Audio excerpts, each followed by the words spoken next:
The mockery begins. Maya Rodriguez stepped through the reinforced doors of Combat Simulation Lab 7, her boots clicking against the polished metal floor. At 5 feet 4 inches tall, she barely reached the chest plates of most alien species. At the Stellar Defense Academy, the cavernous training facility buzzed with conversations in a dozen different languages, all of which seemed to pause when she entered. The Stellar Defense Academy on Nexus Prime was the galaxy's premier military training institution, where the Coalition's best and brightest learned to defend civilized space. Maya had scored in the top percentile on every entrance exam, but looking around the room, she might as well have been invisible. Her fellow cadets towered over her like living monuments to evolutionary perfection. Krog, a Goliathan warrior standing nearly 9 feet tall, noticed her first. His species had evolved on a high-gravity world where only the strongest survived. Muscles like steel cables rippled beneath his grey hide as he nudged his companion with an elbow that could have cracked concrete. "Look what crawled in Krog," rumbled, his voice like grinding stone. The Academy's charity case finally arrived. The other cadets turned to stare. Zephyr, a voidborn whose translucent skin revealed the energy patterns flowing beneath, tilted her elongated head with curiosity. Her species communicated primarily through telepathy and could read emotional states across most sentient beings. When she tried to probe Maya's mind, however, she found something unexpected: complete calm. "Strange," Zephyr whispered to her companions. "The small one shows no fear, no anger. It's almost like she's waiting for something." Maya found an empty spot near the back of the group and checked her equipment.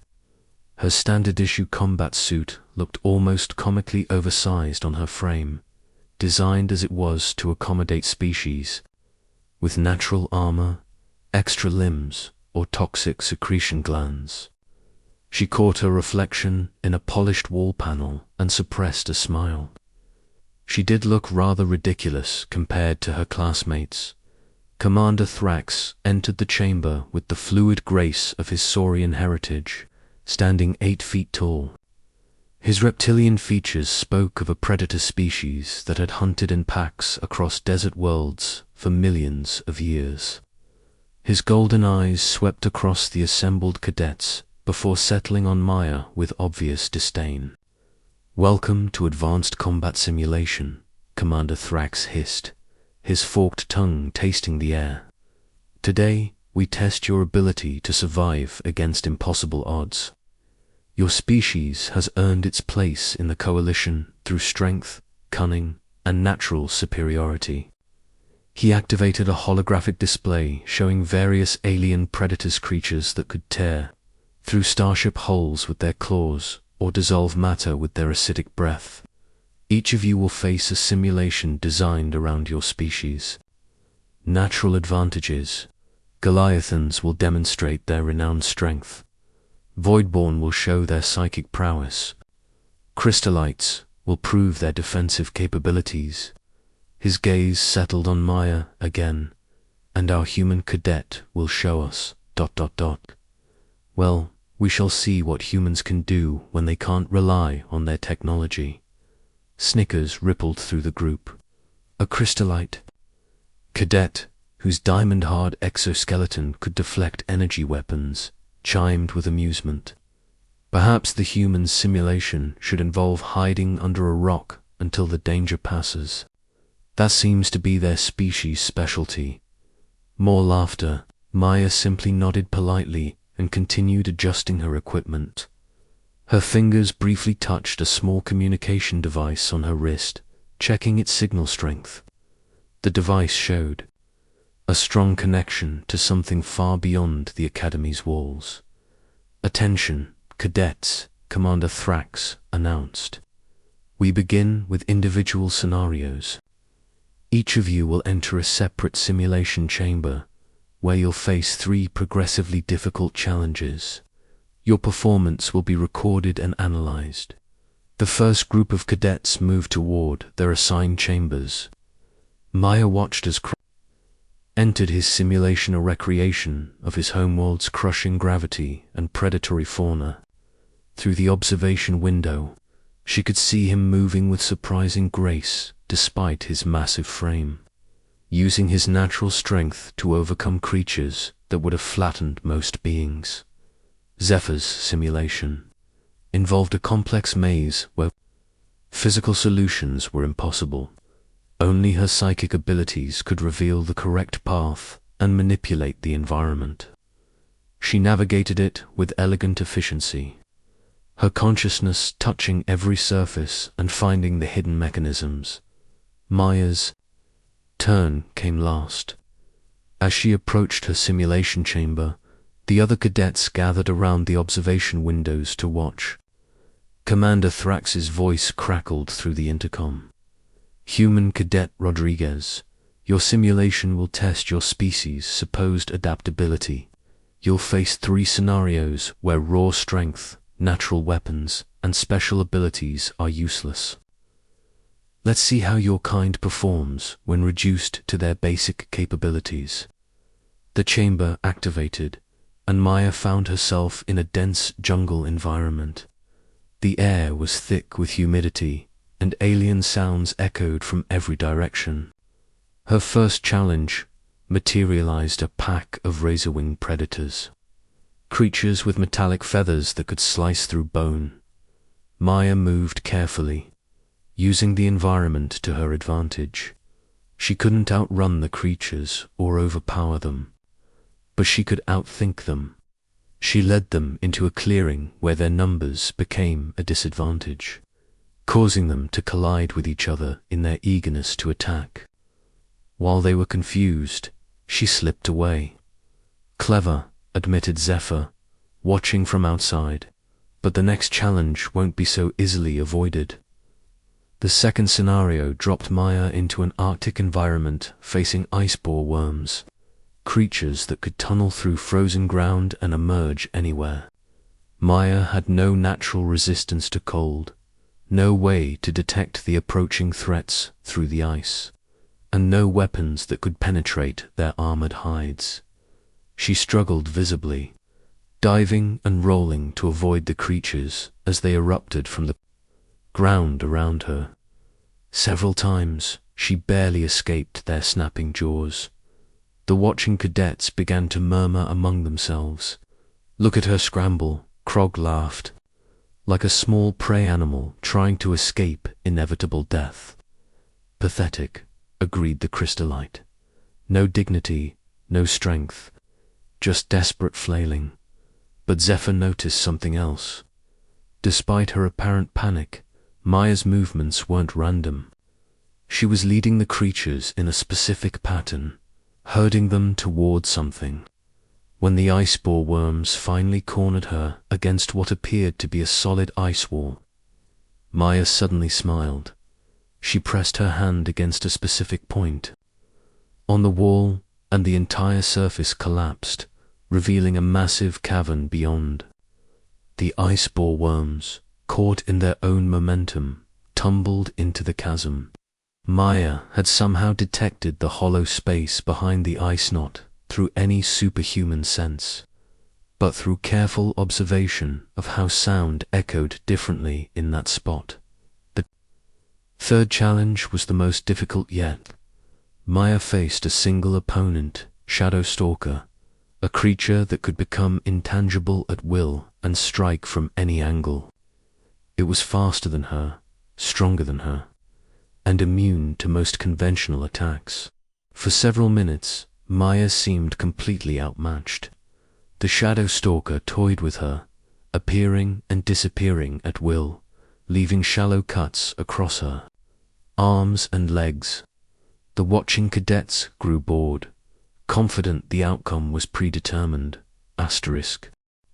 Then, something changed in the academy.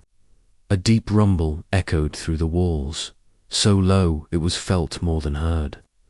The lights flickered, and somewhere in the distance, an alarm began to sound. "What was that?" Krog asked, his earlier amusement Fading through the Academy's communication system, a security officer's voice crackled with barely controlled panic. All units, we have an unknown contact on level 7. Something breached the outer perimeter. Security doors are there, being torn apart like paper. The rumbling sound came again, closer now. In the corridor beyond the training facility, they could hear the distinctive shriek of rending metal. Several cadets instinctively moved away from the doors. Commander Thrax tried to maintain order, continue with the exercise.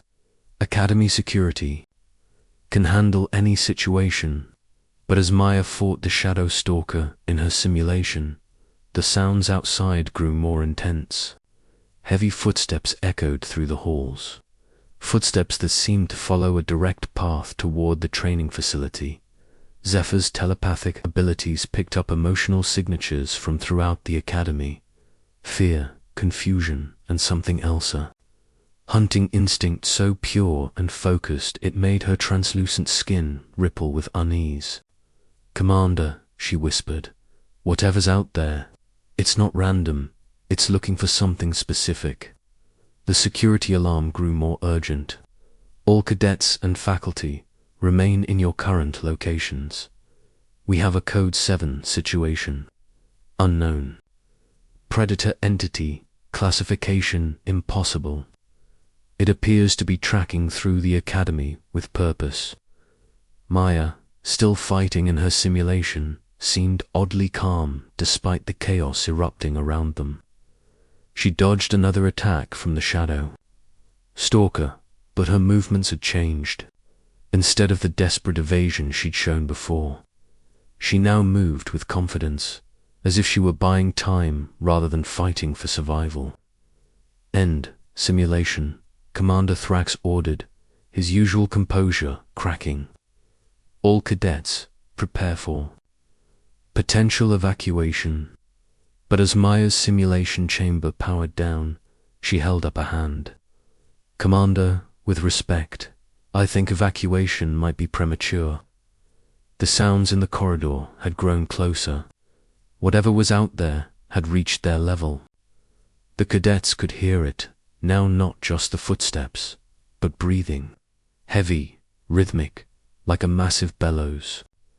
And underneath it all, a sound that made every predator species in the room take an involuntary step backward.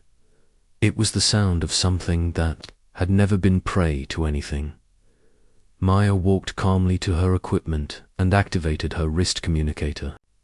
She spoke quietly into it, her words too soft for the others to hear. Then she looked up at the group of alien cadets who had spent the entire session mocking her limitations. "I think," she said with a slight smile, "you're about to learn something important about humans. We might not have natural armor or enhanced strength or psychic abilities, but we do have one advantage that your species has never quite understood." The door to the training facility shuddered. Something on the other side was testing its strength. And what would that be? Commander Thrax asked, his hand moving instinctively to his sidearm. Maya's smile widened. "We make friends with things that could kill us. And sometimes, those friends follow us across the galaxy to make sure we're okay."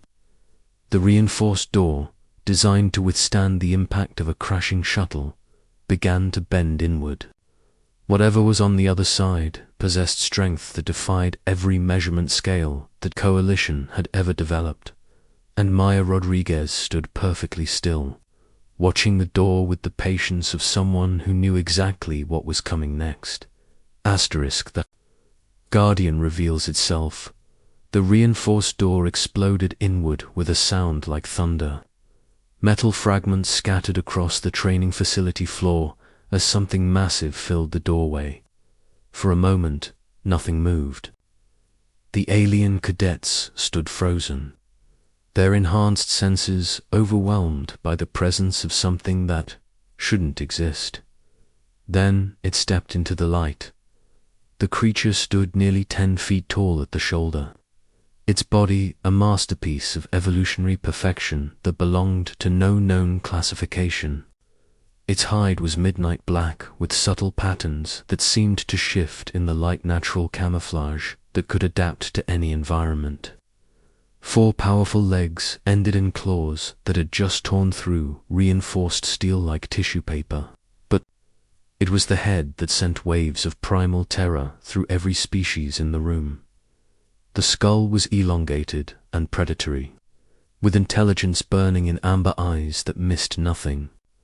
Rows of teeth like ivory daggers were visible behind slightly parted jaws. This wasn't just a predator, this was the evolutionary endpoint of predation itself, refined across millions of years into something that had never known defeat. The massive Goliathan warrior whimpered and pressed himself against the far wall. His species had faced down creatures that could crack mountains, but his every instinct screamed at him to flee from this apex predator that had just entered their sanctuary. Zephyr tried to probe the creature's mind and immediately recoiled. The mental signature she encountered was unlike anything in the Coalition's databases, ancient, patient, and utterly devoted to a single purpose. It wasn't hostile, exactly, but it carried the absolute certainty of something that would eliminate any threat to what it protected. Commander Thrax raised his sidearm with shaking hands, but before he could fire, Maya stepped forward. "Easy, Titan," she said softly, her voice carrying across the silent chamber. "They're not enemies, just ... confused." The massive predator's terrifying expression shifted. Its lips pulled back in what could have been mistaken for a snarl, but Maya recognized it as something else entirely. Joy. A sound rumbled from deep in Titan's chest, too low for most species to hear, but felt by everyone in the room. The creature's massive tail, thick as a tree trunk, began to wag. Every alien in the room took another step backward as this living instrument of destruction displayed unmistakable happiness at seeing the tiny human. Maya walked calmly across the debris-strewn floor, stepping over chunks of the destroyed door. When she reached Titan, she placed her hand on the massive creature's snout. The predator closed its eyes and leaned into her touch with a gentleness that seemed impossible given its size and obvious lethality. "Good boy," Maya murmured, scratching behind one of Titan's pointed ears. "Did you get worried when I didn't check in on schedule?" Titan's response was a soft whine that vibrated through the floor. His massive head nuzzled against Maya's shoulder, and despite weighing several tons, he was careful not to knock her over. With his affection, the watching cadets stared in absolute disbelief. Commander Thrax found his voice first, though it came out as barely a whisper. What is that thing?" Maya turned back to face the group, one hand still resting on Titan's flank. "This is Titan. He's what we call a companion back on Earth." Well, he was. The enhancement process has made him something more. "Enhancement process?" Zephyr managed to ask, her telepathic abilities still reeling from the brief contact with Titan's consciousness. Maya nodded. "Humans have been forming bonds with other species for thousands of years. We call it domestication, but that's not quite accurate. It's more like ... adoption. We take predators, prey, animals, even creatures that could kill us, and we make them family." She gestured to Titan, who was now lying down to bring himself closer to Maya's eye level. Despite this submissive posture, every alien in the room could sense the barely contained power in his massive frame. Titan here is descended from several Earth species. His genetic template includes wolves, bears, and a few other predators that we've been partnered with for millennia. But when humans began exploring space, we discovered something interesting. Academy security forces had finally arrived, but they remained in the corridor, unwilling to enter the room while Titan was present. Maya could see them through the destroyed doorway, their weapons trained on her companion, but their hands shaking too badly to maintain proper aim. The genetic enhancement process that allows creatures to survive in space doesn't just improve their physical capabilities, Maya continued. It amplifies the bond between human and companion. Titan doesn't just love me, he's genetically programmed to protect me at the cost of his own existence. Commander Thrax slowly lowered his weapon, though his reptilian features remained tense.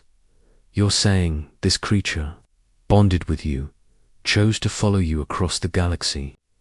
Not chose, Maya corrected. That implies he had a choice in the matter. Titan would no more abandon me than I would stop breathing. It's not in his nature any more than it's in mine to abandon him. She turned to address the wider group of cadets, many of whom were still pressed against the walls. You asked what advantages humans have. This is it. We don't need natural armor or enhanced strength or psychic abilities because we have something better. We have loyalty. Krog, gathering his courage, took a step forward. But that creature could turn on you at any moment. Predators are unpredictable. They follow their instincts. Maya smiled. You're absolutely right. Titan follows his instincts completely. She scratched behind his ears again, and the massive predator's tail resumed wagging. And his instincts tell him that I'm family, that protecting me is more important than food, shelter, or even his own safety.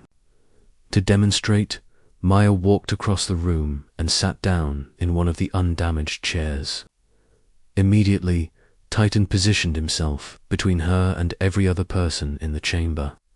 He didn't show any aggression, but his message was clear. Anyone who wanted to reach Maya would have to go through him first. This is why humans don't need to be the strongest or the fastest, Maya explained. We're the species that turns other apex predators into willing guardians. We're the ones who can inspire loyalty so complete that creatures like Titan will cross the galaxy just to make sure we're safe.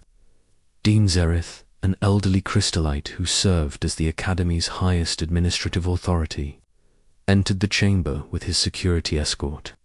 His crystalline form reflected the lights in complex patterns. As he studied the scene before him, "Cadet Rodriguez," he said, his voice carrying the musical quality of his species.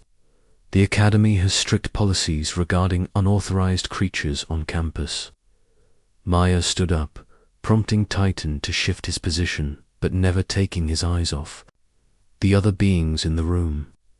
"With respect, Dean Zereth, Titan isn't unauthorized.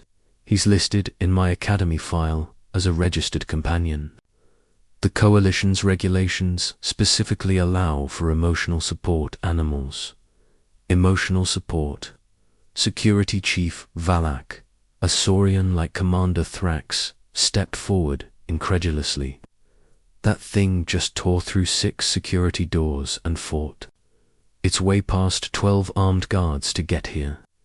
"Because he was worried about me," Maya replied simply. "Titan's emotional state is directly tied to mine. When I'm stressed or in danger, he responds accordingly." The security team probably seemed like a threat to his bonded human. She looked around the room at the assembled aliens. "You see a monster that could kill everyone here without breaking a sweat. And you're right, he could.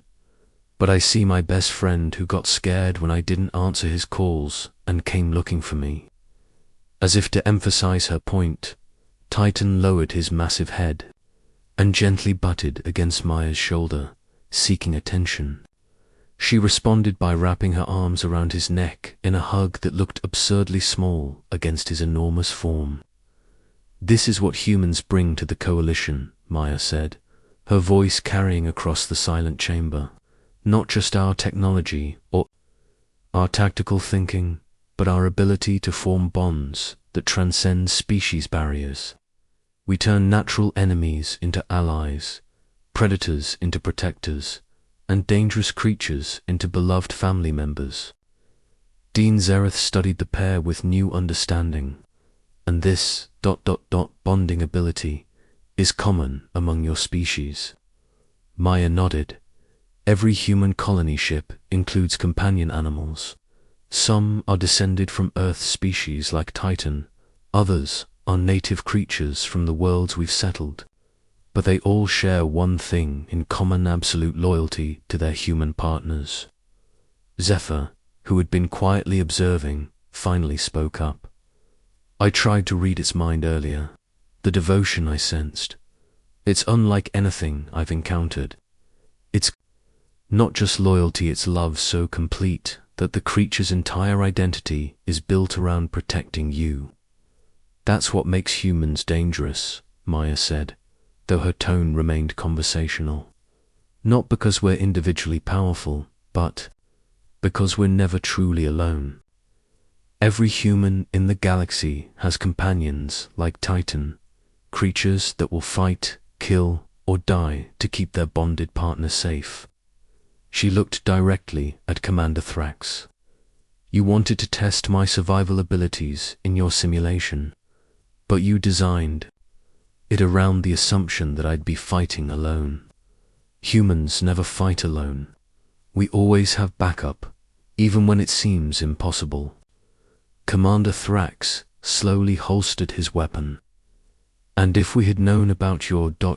companion during the exercise? Maya's smile turned slightly predatory, reminding everyone that humans had their own evolutionary heritage as persistence hunters. Then your simulation would have needed to account for a creature that can track across interstellar distances, tear through military-grade defenses, and eliminate threats with surgical precision while never harming innocent bystanders. Titan rumbled his agreement, and several cadets instinctively moved further away. The Shadow Stalker in my final test, Maya continued, would have lasted about 30 seconds against Titan. He can see in 12 different light spectrums, smell molecular traces across kilometers, and move faster than most species can perceive.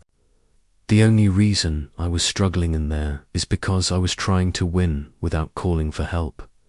Dean Zereth nodded slowly. I begin to understand. Humans are not individually superior, but as a collective, with their bonded companions, they become formidable indeed. More than formidable, Maya corrected. We become unstoppable. Because when you threaten a human, you're not just fighting one person. You're fighting their entire pack. That pack might include creatures that evolution spent millions of years perfecting as killers. She stood up and brushed debris from her uniform. Now, if you'll excuse me, I need to get Titan settled in. He gets anxious when he's separated from me for too long, and I think everyone would prefer to avoid another security incident. As Maya walked toward the destroyed doorway, Titan fell into step beside her with fluid grace. The massive predator moved with surprising delicacy, carefully avoiding the smaller beings around him, while never dropping his vigilant scan for potential threats. At the threshold, Maya paused and looked back at her fellow cadets aliens, who had spent the entire session mocking her physical limitations and assumed weaknesses. Next time you see a human, she said quietly, remember that we're the species that looked at the galaxy's apex predators and decided to make them our best friends. We're the ones who took creatures of pure violence and turned them into creatures of pure love. And they followed us to the stars because they wanted to. Maya and Titan disappeared down the corridor, leaving behind a group of alien cadets with a completely transformed understanding of what it meant to be human in a galaxy full of natural-born warriors. In the silence that followed, Krog was the first to speak. "I think," he said shakily, "we may have seriously underestimated our human classmates." Commander Thrax nodded grimly. "Indeed, note to self, revise all training scenarios to account for pack bonding dynamics." Outside in the corridor, they could hear Maya's voice, warm with affection, as she spoke to her companion. "Come on, big guy. Let's find you something to eat. I bet they've got some of that synthetic protein you like in the cafeteria." Titan's responding rumble was happy and content, the sound of a perfect predator who had found his purpose in loving and protecting a small human, who had crossed the galaxy to learn how to defend civilization. And in that moment, every alien in the Stellar Defense Academy understood that humanity's greatest weapon wasn't technology or tactics. It was the ability to inspire unshakable loyalty in creatures that could reshape the balance of power across the stars. Asterisk.